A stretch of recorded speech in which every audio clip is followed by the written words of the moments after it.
पैसे की शुरुआत कैसे हुई? दोस्तों, जीवन में पैसा कितना जरूरी है ये शायद मुझे बताने की जरूरत नहीं है। और यहाँ जो लोग ये कहते हैं कि पैसों से खुशियां नहीं खरीदी जा सकती, उन्हें Jeff Bezos, Elon Musk, Bill Gates और मुकेश अंबानी को देखने के बाद सड़क पर जीवन बिताने वाले लोगों पर भी नजर डाल लेनी चाहिए। यकीनन आप पैसे का महत्व समझ जाएंगे। आज के जमाने में बिना पैसे के जीना लगभग नामुमकिन है। जीने के लिए पैसा उतना ही जरूरी है जितना कि हवा, पानी और खाना। यही वजह है कि आज भिखारी से लेकर बिलियनर तक हर कोई पैसे को पाना चाहता है। यह सिर्फ एक कागज का टुकड़ा नहीं है। इस पैसे में इतनी ताकत है कि कभी जंगलों में रहने वाले इंसान आज आसमान की बुलंदियों को छू रहा है। पर इस पैसे की शुरुआत कहाँ से हुई, कब बना, कहाँ बना, कैसे इसने लोगों को अपना गुलाम बना दिया, और सबसे जरूरी पैसा क्या है, व्हाट इज मनी? आज के इस वीडियो में हम इन सभी सवालों के जवाब देने वाले हैं। वीडियो काफी ज्यादा इंटरेस्टिंग होने वाला है, इसलिए आप वीडियो के अंत तक हमारे साथ जरूर बने रहिएगा। दोस्तों, क्या आपने कभी ये जानने की कोशिश की है कि आखिर इस वक्त पूरी दुनिया में कितना पैसा है? मतलब अगर पूरी दुनिया के पैसे को इकट्ठा कर लिया जाए तो ये कितना पैसा होगा? चलिए हम आपको बताते हैं। वो है 36.8 ट्रिलियन डॉलर। लेकिन जरा ध्यान दीजिए, ये सिर्फ वो पैसा है जो नजर आता है। जो नजर नहीं आता वो है 1300 ट्रिलियन डॉलर, यानी कि 1.3 क्वाड्रिलियन डॉलर। अब सवाल ये है कि इतना पैसा आया कहां से, पैसे को किसने बनाया और क्यों बनाया? दोस्तों, इन सभी सवालों के जवाब को जानने के लिए आपको जानना होगा कि आज से 17,000 साल पहले, यानी कि 15,000 BC में, जब दुनिया में पैसे का कोई नाम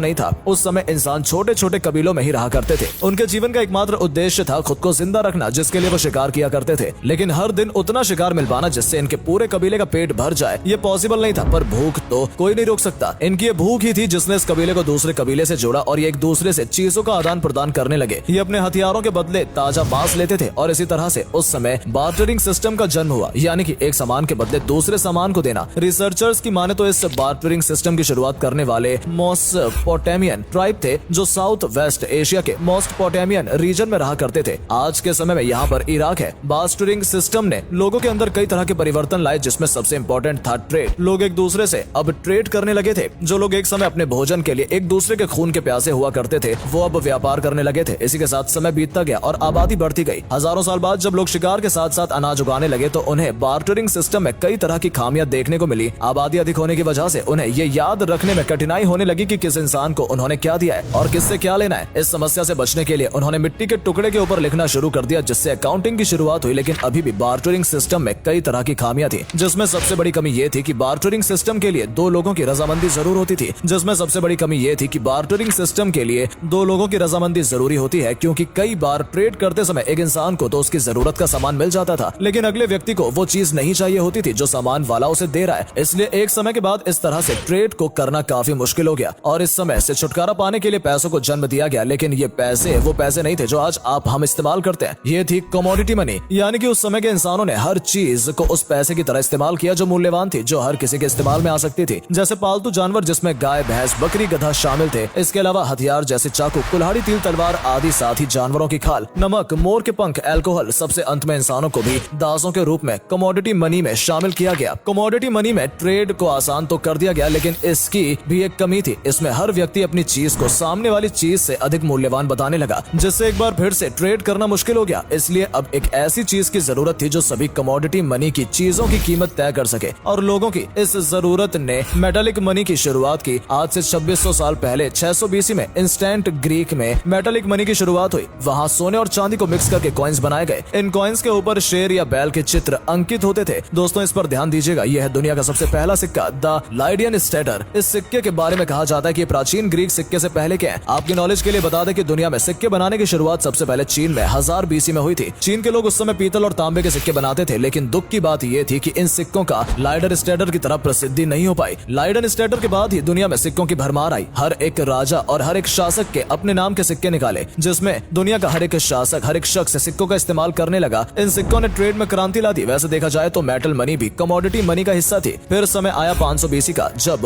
ओवरसीज ट्रेडिंग अपने पीक पर थे। उस समय व्यापार इन्हीं सिक्कों के जरिए होता था, लेकिन इन सिक्कों की सबसे बड़ी कमी इनका वजन था। वजन अधिक होने के साथ साथ ये समुद्री जहाज में बहुत अधिक जगह लेते थे। इन्हें ट्रांसपोर्ट करने में भी बहुत अधिक समय लगता था, जिस वजह से इनके चोरी होने का भी खतरा बढ़ गया था। इन्हें गिनने में भी काफी कठिनाई आती थी। इसलिए अब सिक्कों की जगह पर एक ऐसी चीज की जरूरत महसूस हुई जो वजन में हल्की हो और जो आसानी से स्टोर और काउंट की जा सके। वैसे एक कहावत तो आपने सुनी ही होगी, necessity is the mother of invention, यानी आवश्यकता ही आविष्कार की जननी है। और यही पेपर मनी के साथ भी हुआ। लोगों की जरूरतों ने पेपर मनी को जन्म दिया। साल 1289 में मंगोल जो कि चाइना का शासक जो कि चंगेज खान के पोते थे कुबला खान ने ट्री की छाल से सबसे पहले पेपर मनी को बनाया। इस पेपर मनी को उस समय IOU यानी कि IOU कहा गया। इसका मतलब था कि मैं तुम्हारा कर्जदार हूँ, यानी जब तुम इस पेपर मनी को वापस करोगे तब तुम्हारे बेशकीमती हीरे जवाहरात तुम्हें वापस मिल जाएंगे। लेकिन लोगों ने इस कागज को बदलने की जगह उसी से ट्रेड करना शुरू कर दिया और उस समय के साथ साथ पेपर मनी चाइना के बाहर फैल गई। अब लोगों में ज्यादा से ज्यादा IOU यानी कि पेपर मनी को पाने की होड़ लग गई। इसी समय बैंक भी अस्तित्व में आए जो लोगों से उनके चांदी सोने हीरे लेकर उन्हें पेपर मनी देने लगे, क्योंकि पेपर मनी एक ऐसी चीज थी जिसे वो जितना चाहे उतना छाप सकते थे और लोग भी इसे लेने लगे क्योंकि सोने चांदी के चोरी होने का डर लगा रहता था। कुछ समय बाद ये मिनी बैंक लोगों को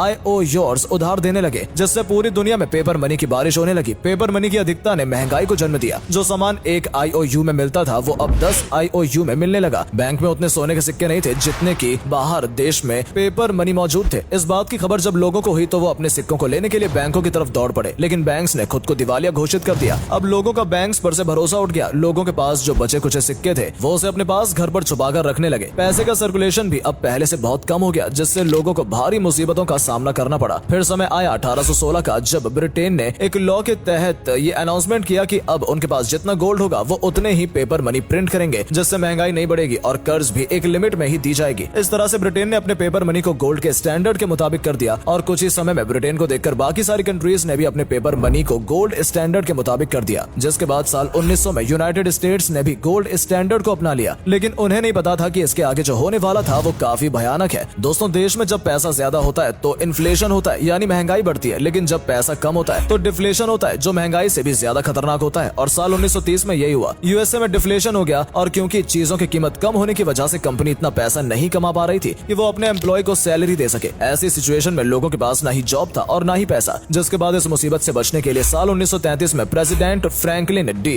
रूजवेल्ट ने गोल्ड और डॉलर के कनेक्शन को हमेशा के लिए खत्म कर दिया, जिससे बैंक के पास उनकी फिर से पुरानी ताकत लौट आई और अब वो एक बार फिर से धड़ल्ले से नोट छापने लगे। और फिर कुछ इसी समय बाद इन्फ्लेशन की नौबत आ गई, जिसे कंट्रोल करने के लिए एक बार फिर से अमेरिका ने सेंट्रल बैंक फेड की स्थापना की, जिसका काम ये रेगुलेट करना था कि देश में पैसा ना तो ज्यादा हो और ना ही कम हो, लेकिन वो पैसा IOU जैसे लोग गोल्ड में कन्वर्ट कर सकते थे। अब वो एक कागज का टुकड़ा बनकर रह गया था जिसे फाइट मनी कहा गया। दोस्तों, दुनिया में जितनी भी करेंसी है वो सभी फाइट मनी है। फाइट मनी यानी कि वो करेंसी जिसका कोई आंतरिक मूल्य नहीं है, लेकिन सरकार द्वारा लीगल टेंडर यानी कि कानूनी मुद्रा के रूप में स्वीकार किया गया है। इसलिए ये कागज की करेंसी हमें वो सब कुछ दिलाती है जिसकी हम चाह रखते हैं। तो दोस्तों, आज के वीडियो में फिलहाल इतना ही। उम्मीद है आपको काफी कुछ जानने को और समझने को मिला होगा। दोस्तों, इस तरह के और भी टॉपिक आपको हिस्ट्री पर चाहिए तो नीचे कमेंट करके जरूर बताइए। और अगर आपको कुछ नया सीखने को मिला हो तो वीडियो को लाइक और शेयर करना बिल्कुल ना भूलें। धन्यवाद।